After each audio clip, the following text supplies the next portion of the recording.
കോൺഗ്രസിനെ വീണ്ടും വീണ്ടും പ്രതിരോധത്തിലാക്കി പ്രവർത്തക സമിതി അംഗം ശശി തരൂർ. സമൂഹ മാധ്യമങ്ങളിൽ തരൂർ പങ്കുവച്ച മുഖ്യമന്ത്രി സർവേയെക്കുറിച്ച് പാർട്ടിക്കുള്ളിൽ കടുത്ത അതൃപ്തി ഉയർന്നു. അടിയന്തരാവസ്ഥയിലെ ക്രൂരതകൾ വിവരിച്ചും നെഹ്റു കുടുംബത്തെ വിമർശിച്ചുമുള്ള തരൂരിന്റെ ലേഖനവും പാർട്ടിക്ക് തലവേദനയായി. ശശി തരൂർ വിദേശത്തേക്കും പോകും, കേരളത്തിലെ കോൺഗ്രസിൽ വിവാദവും ഉണ്ടാകും. ഇത്തവണ ഒന്നല്ല രണ്ടാണ് പ്രശ്നങ്ങൾ. താനാണ് കേരളത്തിൽ മുഖ്യമന്ത്രിയാകാൻ യോഗ്യനെന്ന സർവേ തരൂർ പങ്കുവച്ചതാണ് ആദ്യത്തേത്.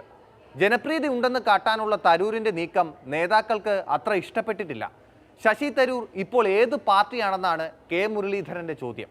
കേരളത്തിൽ 24 മണിക്കൂറും പ്രവർത്തിക്കുന്ന കോൺഗ്രസിന് വേണ്ടി വിറക് കിട്ടുന്നതിനും വെള്ളം കോരികളുമായിട്ടുള്ള ഒരുപാട് നേതാക്കന്മാരുണ്ട്. അതിലൊരാൾ മുഖ്യമന്ത്രി. അത് വിശ്വത്തിന്റെ കാര്യം നോക്കട്ടെ, നമുക്ക് കേരളത്തിന്റെ കാര്യം നോക്കാം.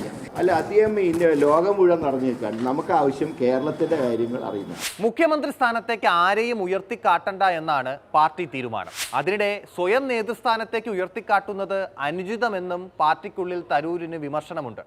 UDF-ൽ ആശയക്കുഴപ്പം സൃഷ്ടിക്കാനുള്ള സർവേ നേതാക്കൾ വിശ്വാസത്തിലെടുത്തിട്ടില്ല. ഇത്തരം സർവേകൾക്കൊന്നും ജനങ്ങളുടെ വികാരങ്ങൾ പ്രകടിപ്പിക്കാൻ കഴിയുന്നതുമല്ല. BJP-യുടെ കേന്ദ്രത്തിൽ നിന്നാണ് ഇത് പുറത്തു വന്നതെന്നാണ് എനിക്ക് മനസ്സിലാക്കാൻ കഴിയുന്നത്. ഇത് കുക്ക് ചെയ്തെടുത്ത ഒരു സാധനമാണ്. അത് നമ്മളാരും കയറി പിടിക്കേണ്ട ആവശ്യമില്ല. അടിയന്തരാവസ്ഥക്കാലത്തെ ക്രൂരതകൾ വിവരിച്ചുള്ള തരൂരിന്റെ ലേഖനമാണ് രണ്ടാമത്തേത്. സഞ്ജയ് ഗാന്ധിയുടെ ക്രൂരതകൾ വിവരിച്ചാണ് തരൂർ ലേഖനം എഴുതിയത്. അടിയന്തരാവസ്ഥക്കാലത്തെ ഇന്ത്യയല്ല ഇന്നത്തെ ഇന്ത്യ എന്ന് എഴുതിയ തരൂരിന്റെ ലേഖനത്തോട് അഭിപ്രായം പറയാനും കോൺഗ്രസ് നേതാക്കൾ ഉദ്ദേശിക്കുന്നില്ല. ഞാൻ ആ ലേഖനം വായിച്ചു, എനിക്ക് അഭിപ്രായമുണ്ട്.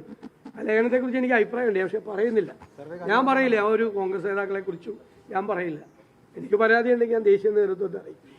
ഈ കാര്യത്തിൽ ദേശീയ നേതൃത്വത്തോട് തീരുമാനമെടുത്ത് പറയുന്നത്.